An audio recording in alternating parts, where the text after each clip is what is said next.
A few weeks ago, we did our first review of a Blood Death Knight submitted run in a while. It re-sparked this conversation about what new Blood Death Knights look like, what new Blood Death Knights mistake profile looks like. This is one of the most commonly asked questions over the 8 years I've been streaming Blood Death Knight. People always ask, I'm new, what can I do better? What is the mistake that I'm probably making? You know, preemptively asking, what are the things you expect me to do wrong? And I always have one singular answer. You sit on your cooldowns too much. We're going to take a look at a Mythic Plus run where that happens. Let's get right into it. Right out of the gate, I want to say I appreciate everybody who sends me any piece of footage. Thank you very much. Could not do this without you. I am very appreciative. But if you're going to send me a run, we got to get the chat shown on the screen. There's too much good stuff, so I appreciate it. But the email alone is telling me that we're missing something here. What's going on right now is this paladin is like not coming to the dungeon apparently, and they're talking about summoning him 2 minutes and 30 seconds into the recording, and the paladin is still not here. But the weird part is, like, they opened the map and he's just right outside. What's he doing? Come on over. Maybe he doesn't have dragon riding. He needs a summon. Like, remember when Harry didn't have dragon riding in that series? Like, this is his first time leveling a character in Dragonflight at all, so we just leveled through time walking and then failed to realize that doing that would cause him not to have any of the quest progress that he needed to unlock dragon riding, so he straight up does not have dragon riding on this level 70 character. Tell him your time and not good.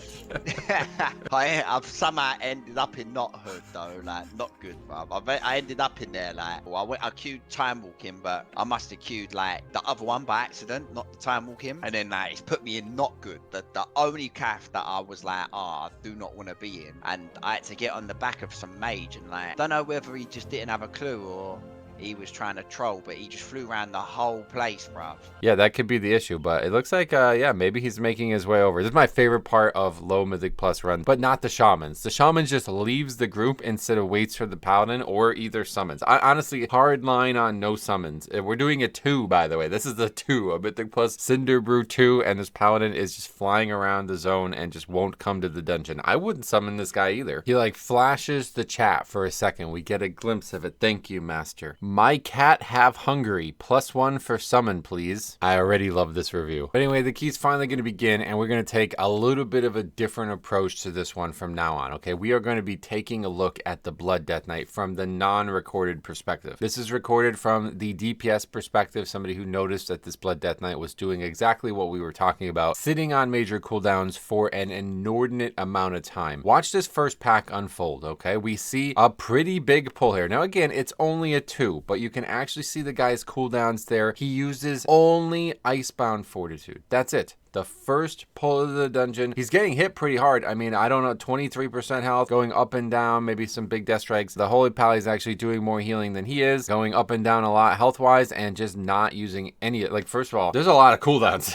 I don't know, like, maybe some of this stuff isn't actually there. I don't fully understand, like, how the add-on works. If it's tracking something that the guy doesn't have talented, does it still show up? But we have Dancing Rune Weapon, Icebound Fortitude, Vamp Blood, AMS. We also have Slappy Hands and Bone Storm tracked, and none of them other than one Icebound Fortitude was used. Next pack, we're going to do the same thing. I mean, this is a pretty big pull, and again, no major CDs used. If Icebound's not available, we're not using it. It's like he's not even considering it. It's a big problem on threat, too, and in fact, we are going to lose threat and have the guy who needed the summon, he's going to die now. Dancing Rune Weapon's not only your best defensive spell, but it's also your best offensive spell, right? Like, it's a massive threat dealer, and it opens the pack in such a comfortable way that you can guarantee threat is spread across every target. Onto this side of the dungeon, what do you expect? More of the same. Hey, we do actually use Bone Storm and Icebound Fortitude here. I'd be interested in hearing like what people think the Bone Storm spell is useful for. I think there's probably a lot of people who are new to the spec who read it and are probably like, oh, this is just a pure AoE spell, but they don't fully recognize the synergy with Dancing Rune Weapon, and then they probably don't ever like look at how little Bone Storm actually does when you use it. We talked about this in that review, but like from my perspective, the spell is purely a utility spell to help Dancing Rune Weapon get up faster. The interesting thing about this footage though is like the guy is like actually playing the tank role pretty well. Like he's moving throughout the dungeon. I see him like going ahead and gripping packs to combine them. He seems to understand how to tank. It's just like not blood, I guess. I mean, you actually aren't playing the spec at this point. If you do not use Vamp Blood and Dancing Rune Weapon, look at how many minutes we're into this dungeon right now. We have only 24 minutes remaining at this point. He has still still not used Dancing Rune Weapon once. I haven't cut out any uses. He has yet to use the spell. Coming up on 10 full minutes into the dungeon with no usages of either. And when we made that previous review, I talked about why that's such a grievous offense, because the spells come up so frequently, especially Vamp Blood. If you guys are ever in doubt of this, please go do a dungeon, record it, track your 2 CDs, and use them on cooldown and see just how many uses you can get. Like maybe cut out like a 5-minute portion of the video where you use the spell on cooldown and you will be surprised. Compare that to the theoretical usage and you'll be surprised. That's the cool part about Blood Death. I love that concept where you get CDs back frequently enough that it encourages you to use major CDs as often as possible. Yeah, there's going to be times when you might want to save things a few seconds, but if you ever don't use it at all on a single pack, like you have just lost a full CD there. It's got to be the biggest mistake, right? And the funny part is, and the reason that I wanted to make this video, I don't really care to like bash on this guy for this, like whatever, that's one thing. But the reason I wanted to make the video is because this guy, it doesn't even fucking need to use him. Like at no point does this even punish him. This is how ridiculously easy this key is, and it's doing everybody a disservice. So when there's people in here saying like they need to restore the 10 levels they removed from Mythic Plus, there's people out here getting farmed by 2s. I have fucking zero sympathy for that. Negative sympathy for that, because you have players like this guy here who is coming in here not like even aware that he has these CDs like are crucial to the spec. Like I don't know how you even play the spec without using these abilities, and he is at no point in the dungeon in any type of danger whatsoever. It actually like is kind of crazy. Like this is like an old style tank where you don't have cooldowns. It reminds me of playing like Classic or something like that. It's like, okay, just get threat. That's it. That's your only job. That's what the guy's doing. Like what I'd like to see what he's actually doing. I would love to see it from his perspective, because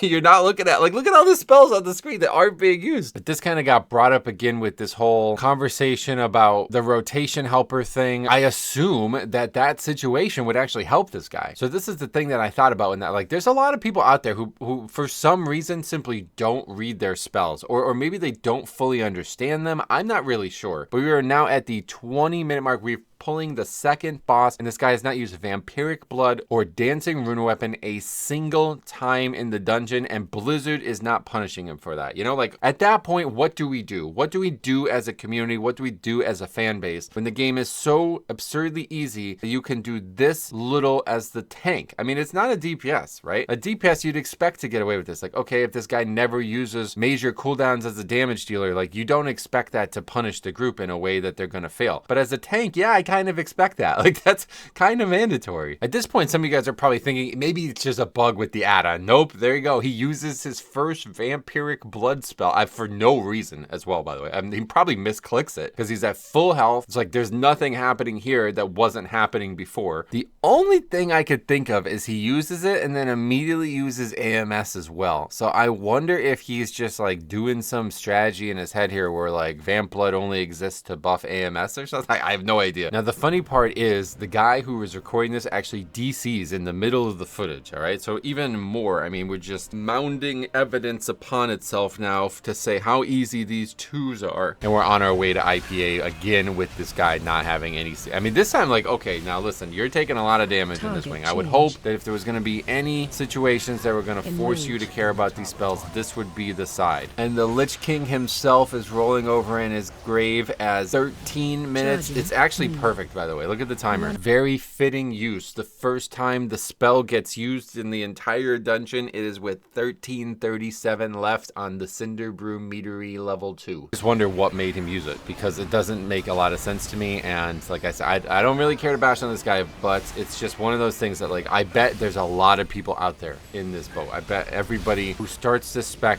doesn't fully realize how powerful the spells are. It doesn't fully feel like they need the spells, but it's such a bad habit. And this is why I wanted to talk about it, because the concept of the old keystone system, right, where like, I mean, this is how easy this key is, and this key is supposed to be like what, a 12 equivalent of the old system, like whatever you want to say, right? Imagine this guy doing an actual 2. Where is he ever going to learn anything? And a lot of people don't fully get that. They think like, well, the low keys are harder than they were in the past, and that's unfair to the people who aren't trying to get better. That's just how the system works, brother. You have to get better. And if you do dozens of keys, like maybe hundreds of keys at point in a season, and you never do one that's hard, and then you finally do one that's hard, you're gonna get fucking embarrassed. You're gonna get blown out. You're gonna get flamed by your group, like we showed in Dragonflight Season 3, where the Demon Hunter, who had done dozens of keys that season, but never above a 13, did Galakron last boss and did not know the key mechanic to the encounter, caused the wipe, gets flamed out, right? Do you want that? You should not want that. This is where it's gonna get really bad here. So we have the first mechanic of the fight go out. It is the giant brown circle, and you're gonna see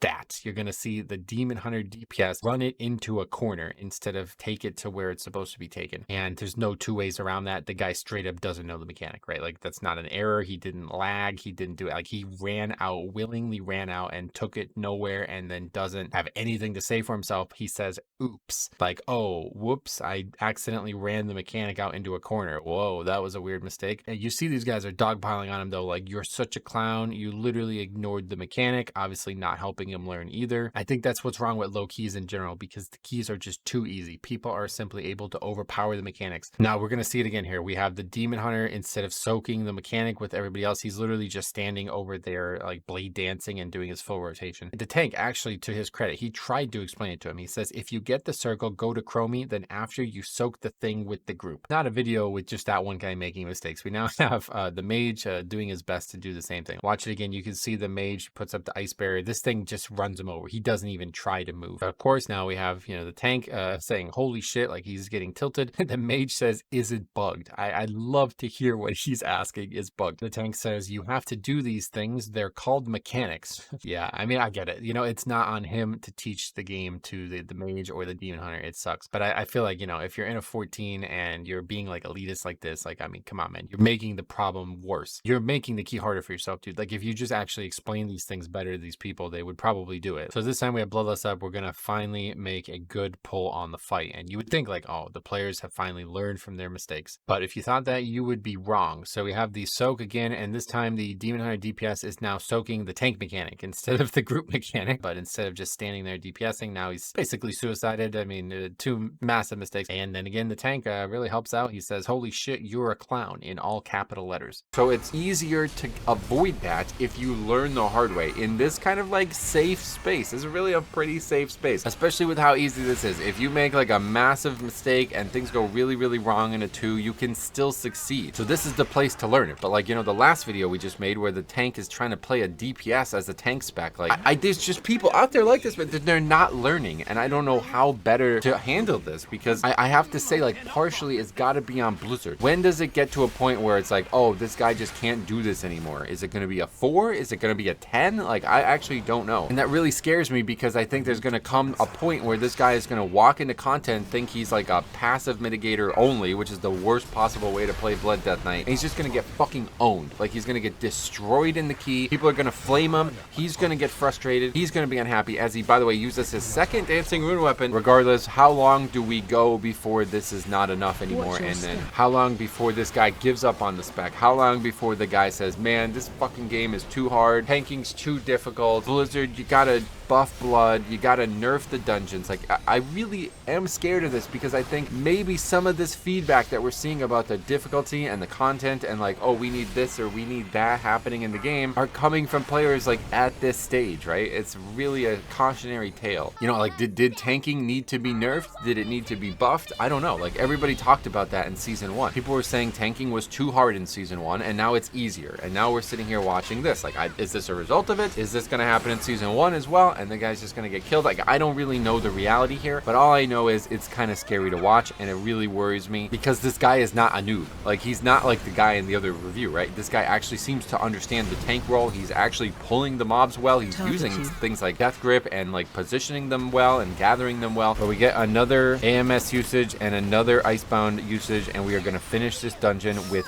1 Vamp Blood usage in the entire dungeon. By the way, guy DC'd 1 death, still 5 minutes left in the timer. 2 2 dancing rune weapon usages in the entire Mythic Plus dungeon as a Blood Death Knight. This only really worked because of how easy it was. Like, the tank was never in any danger whatsoever. So anyway, a couple of topics wrapped in here. If you guys are new Blood Death Knights, just have a watch at this. Like, you probably falling into this trap too. Like, just stare at your CD usage, realize that it's probably suboptimal anyway, regardless of who you are. Even me, I probably miss uses of it at times here and there. And I have my whole UI set up in a way that it's like so freaking obvious when the spells are available. Are you in that boat as a new Blood Death Knight? Are you in a position where you're like, I'm getting hit kind of hard. What's going on here? Oh, my CDs. Yeah. I don't know. I thought it was interesting. Let me know what you guys think about this. If you have any thoughts, especially about like the social ramifications of this. I think it was a really interesting example of what I bet probably a lot of tanks look like. And I think there's not a tank like Blood who would be as offensive as this. Thanks for watching. We will see you guys in the next one.